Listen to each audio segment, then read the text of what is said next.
Por fim, a Igreja declara o eterno propósito de Deus através do serviço prestado.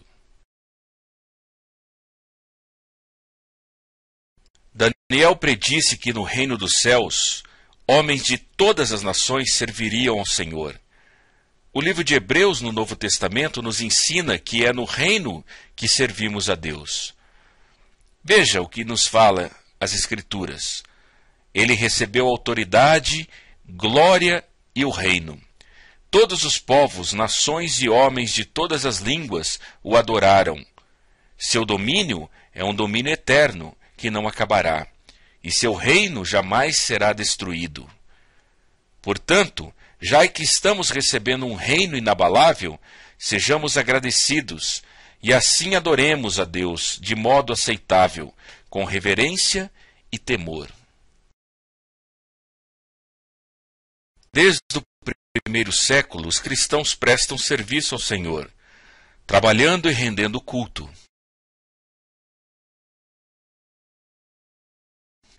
A Bíblia está repleta de citações sobre os serviços prestados pelos cristãos ao Senhor.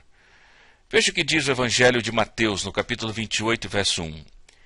Depois do sábado, tendo começado o primeiro dia da semana, Maria Madalena e a outra Maria foram ver o sepulcro. Não tenham medo, sei que vocês estão procurando Jesus que foi crucificado. Ele não está aqui, ressuscitou.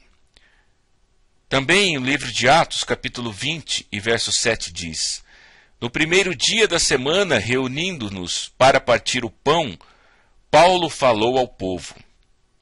Ainda o escritor do livro de Hebreus, no capítulo 10 e verso 25 diz: Não deixemos de reunir-nos como igreja, segundo o costume de alguns, mas procuremos encorajar-nos uns aos outros, ainda mais quando vocês veem que se aproximam o dia.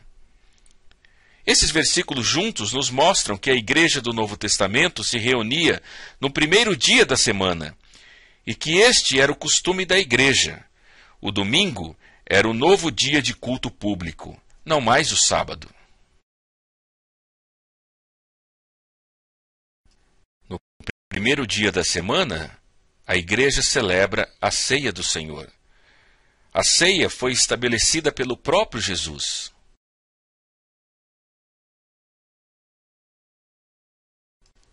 Ainda hoje os cristãos se reúnem com o fim de participar da ceia.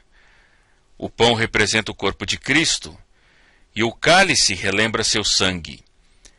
A ceia é feita em memória de Jesus, um momento em que nos lembramos de sua morte e também regozijamos que um dia ele voltará. É o que nos diz o apóstolo Paulo quando escreve sua primeira epístola à igreja em Corinto, capítulo 11, verso 23 a 26. Que o Senhor Jesus, na noite em que foi traído, tomou o pão e, tendo dado graças, partiu e disse: Isto é o meu corpo, que é dado em favor de vocês. Façam isto em memória de mim.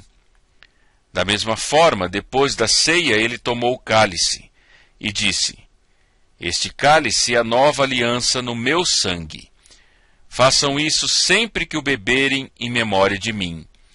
Porque sempre que comerem deste pão e beberem deste cálice, vocês anunciam a morte do Senhor até que ele venha. As orações também são uma forma de prestar culto ao Senhor. Veja o que diz o apóstolo Paulo ao escrever a Timóteo, na sua primeira epístola, no capítulo 2, verso 1 e 5. Antes de tudo, recomendo que se façam súplicas, orações, intercessões e ações de graça por todos os homens, pois há um só Deus e um só mediador entre Deus e os homens, o homem Cristo Jesus. Quero, pois, que os homens orem em todo lugar.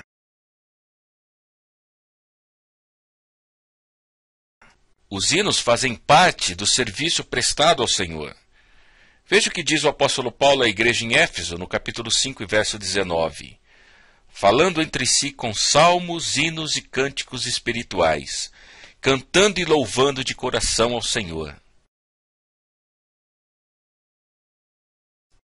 A pregação também é outra prática do culto de louvor a Deus. Veja o que o apóstolo Paulo disse a Timóteo em sua segunda epístola, no capítulo 4 e verso 2. Pregue a palavra, esteja preparado a tempo e fora de tempo, repreenda, corrija, exorte com toda paciência e doutrina.